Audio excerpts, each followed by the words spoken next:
So I would like to introduce to you a concept that I call very cheesy, ADHD 24/7, because ADHD doesn't take naps, it doesn't take holidays, it doesn't take vacations, it doesn't even take lunch. So this is how I talk to my patients about what ADHD is and how it affects your life. And just to have these kind of cheesy remembering rule around our talks makes it possible also to get back in the next session to see where are we and are we going in the right direction. So I will just very quickly introduce you to ADHD 24/7, the base, the ADHD phenotype, and the life around ADHD.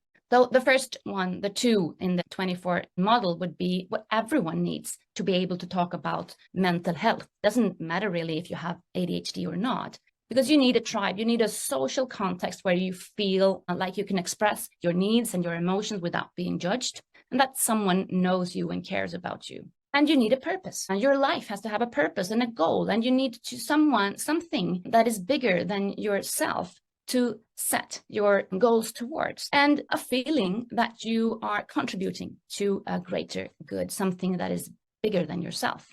ADHD phenotype, what is that? Well, that is what we can think about when we think about neurodiversity and what is actually the brain is struggling with when you have ADHD. So what ADHD is, and for many women in particular, a problem of overviewing life. A psychologist would call it executive functioning, central coherence, but I call it the control tower in the airport. Organizing, planning, prioritizing, getting started, finishing up in time. That kind of frontal lobe functions that people with ADHD struggle with so much.